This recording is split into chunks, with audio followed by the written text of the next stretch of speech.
नमस्कार दोस्तों, स्वागत है आपके अपने चैनल जी फैक्ट पर। आज के इस वीडियो में हम बात करेंगे आज के करंट जीके के बारे में। उससे पहले एक बार हम लोग कल का रिवीजन करेंगे। नंबर 1 क्वेश्चन है, जयपुर इंटरनेशनल फिल्म फेस्टिवल के 15वें संस्करण में लाइफ टाइम अचीवमेंट अवार्ड किसे दिया गया है? तो इनका नाम है अर्पणा सेन। ठीक है, इनको जो है जयपुर इंटरनेशनल फिल्म फेस्टिवल के 15वें संस्करण में जो है लाइफ टाइम अचीवमेंट अवार्ड दिया गया है। नाम क्या है? तो अर्पणा सेन इनका नाम है। यह साथ में ये भी याद रखना है कि राजस्थानी फिल्म जो है जिसका नाम है नानेरा, इसको जो है best feature film from Rajasthan का अवार्ड भी दिया गया है। तो ये भी आपको ध्यान रखना है कि बेस्ट फीचर फिल्म का अवार्ड किसको मिला है? तो नानेरा मूवी को मिला है, जो कि एक राजस्थानी पिक्चर है। साथ में याद रखना है कि लाइफ टाइम अचीवमेंट अवार्ड किसको मिला है? तो अर्पणा सेन को मिला है। और इनको ये भी याद रखना है कि आपको ये जयपुर इंटरनेशनल फिल्म फेस्टिवल का कौन सा संस्करण है? तो ये 15वां संस्करण है। तो ये बहुत सारी चीज़ें आपको ध्यान रखनी है। जयपुर इंटरनेशनल फेस्टिवल का कौन सा संस्करण है? तो 15वां है। यहाँ पर अगर हम बात करें लाइफ टाइम अचीवमेंट अवार्ड की तो किसका मिला है? अर्पणा सेन को।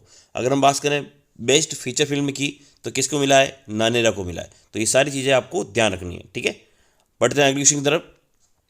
अगला है, बीकानेर में आयोजित ऊँट उत्सव में मिस्टर बिकाना और मिस मरवन का खिताब किसे दिया गया है? तो याद रखना है कि मिस्टर बिकाना तो है वो रविंद्र जोशी है, जबकि हम बात करें मिस मरवन की तो कौन है? कोमल सिद्ध है। दोनों नाम आपको याद रखना है। ठीक है ना, रविंद्र जोशी तो क्या है? मिस्टर बिकाना है, जबकि अगर मिस मरवन की बात करें तो क्या है? कोमल सिद्ध है। तो ये आपको दोनों चीज़ को याद रखना है। ठीक है ना, मिस्टर बिकाना क्या होगा? तो रवि, और मिस मरवन क्या है? तो कोमल सिद्ध। तो दोनों चीज़ें आपको ध्यान रखनी है। बढ़ते हैं अगले क्वेश्चन तरफ। अगला क्वेश्चन है, 21 से 25 अगस्त 2023 तक G20 के वाणिज्य एवं निवेश मंत्री समूह की बैठक का आयोजन कहाँ किया जाएगा? तो आपको याद रखना है कि जयपुर के अंदर इसका आयोजन किया जाएगा। अभी आपको पता है हाल ही में G20 एक बैठक हुई थी, शेरपा बैठक, उसका आयोजन कहाँ हुआ था? तो उदयपुर के अंदर उसका आयोजन किया गया था। यहाँ पर बात किसकी हो रही? तो G20 के वाणिज्य एवं निवेश मंत्री समूह की बैठक का यहाँ पर बात हो रही है। ये कहाँ आयोजित होगी? तो जयपुर के अंदर आयोजित होगी। कब होगी? तो 21 से 25 अगस्त 2023 तक G20 के वाणिज्य एवं निवेश मंत्री समूह की बैठक का आयोजन जयपुर के अंदर किया जाएगा। तो ये आपको ध्यान रखना है। ठीक है, साथ ही याद रखना आपको कि मिस्टर बिकाना कौन है? तो रविंद्र जोशी है, और मिस मरवन कौन है? तो कोमल सिद्ध है। तो ये आपको बार बार रिवीजन करते रहना ताकि आपको याद रहे। अगला है, राजस्थान पुलिस ट्रेनिंग सेंटर में पहली बार भारतीय सैनिकों के साथ किस देश के सैनिकों को वीआईपी सिक्योरिटी और कमांडो ट्रेनिंग दी जाएगी? तो आंसर होगा इसका टोंगा देश के जो है यहाँ पर जो सैनिक है, इनको यहाँ पर जो है भारतीय सैनिकों के साथ में ट्रेनिंग दी जाएगी। कहाँ पर दी जाएगी? तो राजस्थान पुलिस ट्रेनिंग सेंटर, यानी जो हम लोग बात करें अगर RPTSC की फुल फॉर्म पर क्या है तो राजस्थान पुलिस ट्रेनिंग सेंटर है। इनको जो है यहाँ पर जो है टोंगो देश के जो सैनिक है, इनको जो है वीआईपी सिक्योरिटी और कमांडो की ट्रेनिंग यहाँ पर प्रदान की जाएगी भारतीय सैनिकों के साथ में। तो ये आपको ध्यान रखना है। अगला क्वेश्चन है, रांची में आयोजित राष्ट्रीय जूडो चैंपियनशिप में हनुमानगढ़ के राहुल सेवता ने कौन सा पदक जीता है? तो यहाँ पर किसकी बात हो रही है? राष्ट्रीय जूडो चैंपियनशिप की, जो कि कहाँ आयोजित की गई थी? रांची के अंदर आयोजित की गई थी। और यहाँ पर जो है हनुमानगढ़ के राहुल सेवता ने जो है स्वर्ण पदक हासिल किया है। ये आपको ध्यान रखना है। ठीक है ना, राहुल सेवता कहाँ के रहने वाले हैं? तो हनुमानगढ़ जिले के रहने वाले हैं। इन्होंने क्या किया है? तो राष्ट्रीय जूडो चैंपियनशिप जो कि रांची के अंदर आयोजित की गई थी, वहाँ पर इन्होंने क्या हासिल किया है? तो गोल्ड मेडल हासिल किया है। ये आपको ध्यान रखना है। ठीक है ना, मिस मरवन कौन है? तो कोमल सिद्ध है। ठीक है, और अगर हम बात करें रविंद्र जोशी की तो वो कौन है? मिस्टर बिकाना। तो ये आपको बार बार रिवीजन करते रहना ताकि आपको आंसर याद हो जाए। अगला है, राजस्थान के 23 न्याय क्षेत्रों में legal and defence council system का शुभारंभ किसके द्वारा किया गया है? तो आंसर होगा उसका पंकज मित्तल के द्वारा। ठीक है ना, पंकज मित्तल जो है हमारे वर्तमान में जो हमारे राजस्थान के मुख्य न्यायाधीश है, याद रखना है। और राजस्थान में अभी हम बात करें न्यायाधीशों की संख्या कितनी हो गई? तो 35 हो गई है। हाल ही में 9 नए न्यायाधीश नियुक्त किए गए मुख्य न्यायालय के अंदर। याद रखना है कि 35 जो है हम इसमें याद रख सकते हैं कि भाई मुख्य न्यायाधीश को भी शामिल किया गया है। टोटल मिला के कितने हो गए? तो 35 35 न्यायाधीश अपने मुख्य न्यायालय के अंदर जो जोधपुर के अंदर स्थित है वहाँ पर हो चुके हैं। और मुख्य न्यायाधीश कौन है इस समय? तो पंकज मित्तल मुख्य न्यायाधीश है। ये आपको ध्यान रखना है। ठीक है, अगला है, राजस्थान में पाइपलाइन से घरेलू गैस वितरण में 11 CNG स्टेशनों से किन किन शहरों को लाभ मिला है? तो आंसर होगा इसका निमराना, कोटा और कुकस को जो है यहाँ पर 11 CNG स्टेशनों से जो है घरेलू पाइपलाइन के माध्यम से यहाँ पर जो गैस जो पाइपलाइन है उसके माध्यम से घरेलू गैस को वितरण यहाँ पर इसमें किया जाएगा। निमराना में, कोटा में और कुकस में। कुकस कहाँ है? तो जयपुर के अंदर स्थित है। निमराना कहाँ है? तो अलवर के अंदर स्थित है। यहाँ पर जो है CNG गैस से जो है इनको गैस की सप्लाई की जाएगी। ये आपको ध्यान रखना है। अगला है, राजस्थान के जोधपुर जिले की हैंडीक्राफ्ट पर किस देश में इम्पोर्ट ड्यूटी नहीं लगा जाएगी। तो ये भी अच्छा क्वेश्चन है कि भाई कहाँ की बात हो रही है, तो जोधपुर जिले की जो हैंडीक्राफ्ट है, ठीक है ना, वहाँ पर जो है कहाँ पर इस पर जो है इम्पोर्ट ड्यूटी नहीं लगेगी, तो ऑस्ट्रेलिया के अंदर जो है यहाँ पर इम्पोर्ट ड्यूटी इनके ऊपर नहीं लगाई जाएगी। तो ये आपको ध्यान रखना है, ठीक है ना। जोधपुर जिले की जो हैंडीक्राफ्ट है वहाँ पर अगर हम बात करें ऑस्ट्रेलिया के अंदर जो है इनके ऊपर इम्पोर्ट ड्यूटी नहीं लगेगी, तो ये आपको ध्यान रखना है। अगला है जयपुर लिटरेचर फेस्टिवल के 16वें संस्करण में किसे महाकवि कन्हैयालाल सेठिया अवार्ड से सम्मानित किया जाएगा। तो आंसर है इसका के सच्चिदानंद, ये आपको ध्यान रखना है। अगर हम बात किसी कर रहे हैं तो यहाँ पे जयपुर लिटरेचर फेस्टिवल जो कि कौन सा संस्करण है, तो 16वां संस्करण है, और यहाँ पर कन्हैयालाल सेठिया अवार्ड किसको दिया गया है, तो के सच्चिदानंद को ये अवार्ड दिया गया है। याद रखना है कि हमने इससे पहले पढ़ा था जयपुर इंटरनेशनल फेस्टिवल, उसमें अगर हम बात करें तो लाइफ टाइम अचीवमेंट अवार्ड किसको दिया गया था, तो अर्पणा सेन को दिया गया था। यहाँ पर बात किसकी हो रही है, तो जयपुर लिटरेचर फेस्टिवल की बात हो रही है, जो कि कौन सा संस्करण है, 16वां, और वो कौन सा था, 15वां था। वहाँ पर लाइफ टाइम अचीवमेंट अवार्ड किसको मिला था, तो अर्पणा सेन को मिला था। वहाँ पर फिल्म कौन सी थी, तो वहाँ पर फिल्म थी नानेरा। और यहाँ पर अगर हम बात करें लिटरेचर फेस्टिवल की बात करें तो लिटरेचर फेस्टिवल में जो है कन्हैयालाल सेठिया अवार्ड किसको मिला है, तो के सच्चिदानंद को मिला है। तो ये सारी चीज़ें आपको ध्यान रखनी है, ठीक है। बढ़ते हैं अगले क्वेश्चन की तरफ। अगला क्वेश्चन है राजस्थान साहित्य अकादमी का उपाध्यक्ष किसे बनाया गया है। तो आंसर है उसका सुनीता गोगरा को जो है राजस्थान साहित्य अकादमी का हाल ही में नया उपाध्यक्ष बनाया गया है। तो ये आपको ध्यान रखना है, सारी चीज़ें आपको ध्यान रखनी है। अब हम लोग करेंगे आज के कर्ण जी के क्वेश्चन। नंबर 1 से स्टार्ट करते हैं। उससे पहले एक बार प्लीज़ आप लोग वीडियो को लाइक कर दें और चैनल को सब्सक्राइब कर लें, ताकि आने वाले समय में आपको वीडियो के नोटिफिकेशन मिलते रहे और इसी प्रकार से आप अपने ज्ञान की वृद्धि करते रहें। अगला है प्रदेश के किस जिले में हर घर पंचायत अभियान शुरू किया गया है। तो आंसर ऑप्शन है इसका अलवर, बी है जैसलमेर, सी है पाली और डी है भिलवाड़ा। तो इसका सही आंसर होगा अलवर, ठीक है ना।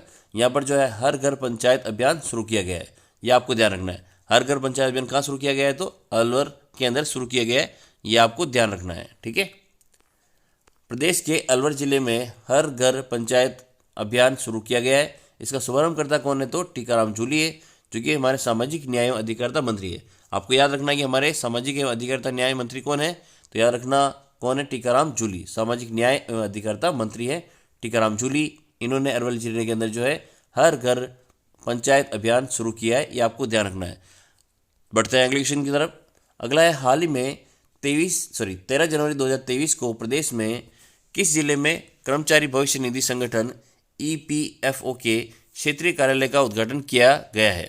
ऑप्शन नंबर ए है अलवर, बी है जयपुर, सी है उदयपुर और डी है जोधपुर। तो आंसर याद रखना, इसका भी आंसर क्या होगा, अलवर जिले के अंदर जो है हाल ही में 13 जनवरी 2023 की अगर हम बात करें तो कर्मचारी भविष्य निधि संगठन, जिसको हम लोग EPFO के नाम से भी जानते हैं, इसके क्षेत्रीय कार्यालय का यहाँ पर उद्घाटन किया गया है। कहाँ पर किया गया है, तो अलवर के अंदर।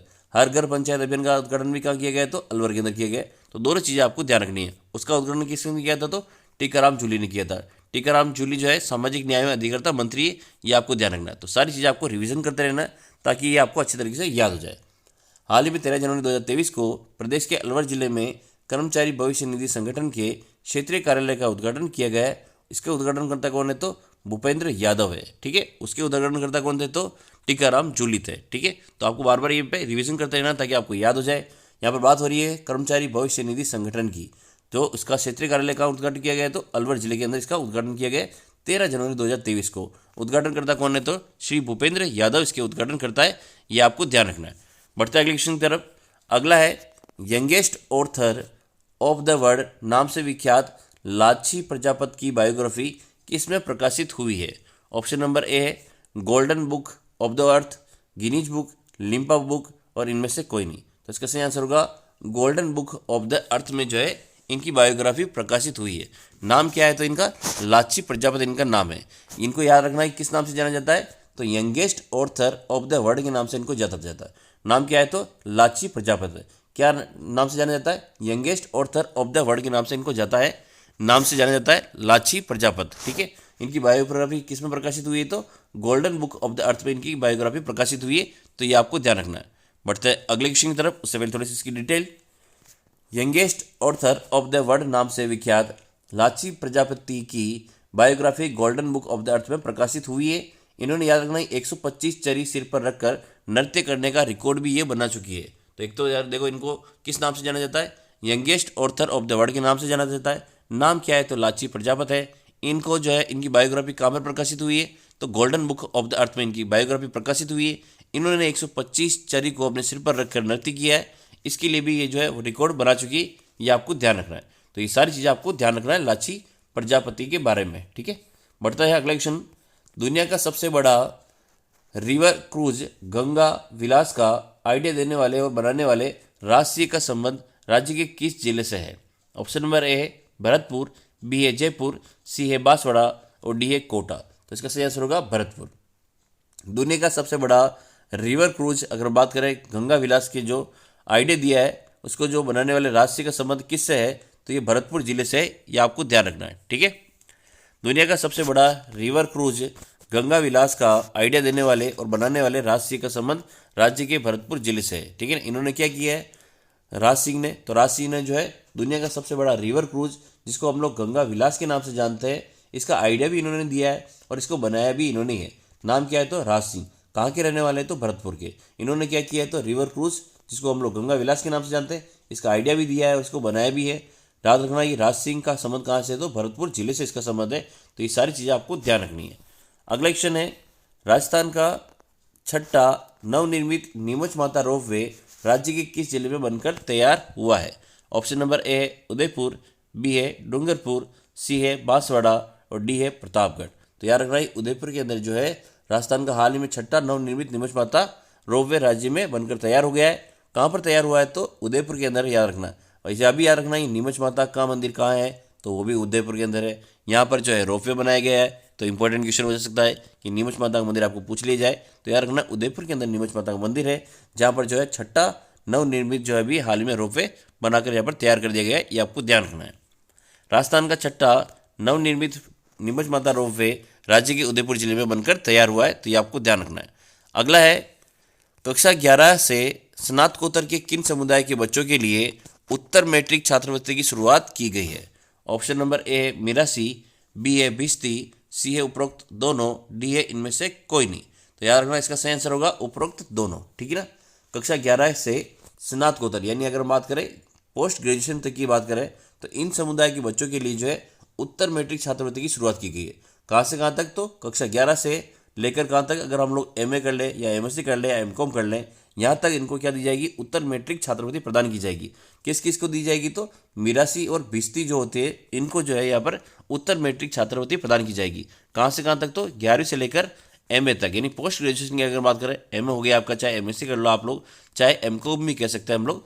पोस्ट ग्रेजुएशन की यहाँ पर बात की गई है, कक्षा 11 से लेकर पोस्ट ग्रेजुएशन तक जो है उत्तर मैट्रिक छात्रवृत्ति इनको प्रदान की जाएगी, मिरासी और भिस्ती को। तो ये आपको ध्यान रखना है, ठीक है। कक्षा 11 से स्नातकोत्तर के मिरासी और भिस्ती समुदाय के बच्चों के लिए उत्तर मैट्रिक छात्रवृत्ति की शुरुआत की गई है। यहाँ पर यह भी याद रखना है कि जिनकी पारिवारिक आय कितनी होनी चाहिए? तो 2.5 लाख इनकी पारिवारिक आय होनी चाहिए। साथ ही ये भी याद रखना है कि इनको 5,000 से 20,000 रुपये तक की छात्रवृत्ति प्रतिवर्ष मिलेगी। इसका लाभ जो है प्रतिवर्ष 2,000 बच्चे को मिलेगा। तो याद रखना है कि सारी चीज़ आपको याद रखनी। लाभ कितने बच्चों को मिलेगा? तो 2,000 बच्चों को। आप लोग अपनी आंखें बंद करके इसका रिवीजन कर सकते हैं।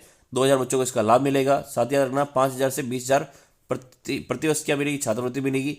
भिस्ती और मिरासी समुदाय को इसका लाभ मिलेगा और 11वीं से लेकर पोस्ट ग्रेजुएशन तक के लिए इसका लाभ दिया जाएगा। तो ये सारी चीज़ें आपको रिवाइज करनी है। और याद रखना आय जो कितनी है? तो 2.5 लाख रुपए इसकी आय की सीमा रखी गई है, यानी इससे कम सीमा आय होगी तो उसको इसका लाभ मिलेगा। भिस्ती और मिरासी नाम रखना। उत्तर मैट्रिक छात्रवृत्ति किससे मिलेगी? कक्षा 11 से लेकर पोस्ट ग्रेजुएशन तक मिलेगी। 5,000 से लेकर 20,000 तक की प्रतिवर्ष छात्रवृत्ति प्रदान की जाएगी। 2,000 बच्चों को यहाँ पर इसका लाभ मिलेगा। तो ये सारी चीज़ें आपको ध्यान रखनी है। अगला क्वेश्चन है, हाल ही में साहित्य सुकुमार उपाधि से सम्मानित किया गया है। ऑप्शन नंबर ए है डॉक्टर नीना छिब्बर, बी है डॉक्टर गुंजन गुर्ग, सी है डॉक्टर राजीव शुक्ला, डी है डॉक्टर अशोक सालवी। तो आप सबको पता है इसका आंसर क्या होगा? डॉक्टर नीना छिब्बर। इनको जो है साहित्य कुसुमाकर उपाधि से सम्मानित किया गया है, डॉक्टर नीना छिब्बर को। ये आपको ध्यान रखना है, ठीक है। हाल ही में साहित्य सुकुमार उपाधि से डॉक्टर नीना छिब्बर को सम्मानित किया गया है। डॉक्टर नीना छिब्बर कहाँ की रहने वाली है? तो जोधपुर जिले की रहने वाली है, आपको ध्यान रखना है।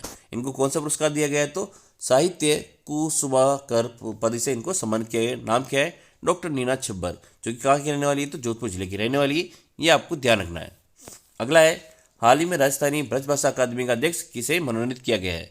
ऑप्शन नंबर ए है डॉक्टर रामकृष्ण शर्मा, बी है दुलाराम सहारण, सी है शिवराज छंगाणी, डी है बिना का मालू। तो आपको याद रखना है कि डॉक्टर रामकृष्ण शर्मा को जो है ब्रजभाषा अकादमी का हाल ही में अध्यक्ष नियुक्त किया गया है, ये आप सबको ध्यान रखना है, ठीक है ना। दुलाराम सारण राजस्थान साहित्य अकादमी के अध्यक्ष है, ये आपको ध्यान रखना है ना। दुलाराम सारण कहाँ के अध्यक्ष हैं? तो राजस्थान साहित्य अकादमी के अध्यक्ष है, ये आपको ध्यान रखना है, ठीक है। हाल ही में राजस्थानी ब्रजभाषा अकादमी का अध्यक्ष डॉक्टर रामकृष्ण शर्मा को मनोनीत किया गया है, तो ये आपको ध्यान रखना है। अगला क्वेश्चन है, किस जिला प्रशासन ने विद्यार्थियों की समस्या शिकायत निवारण प्रणाली विकसित करने के लिए ई कंप्लेंट पोर्टल बनाया है?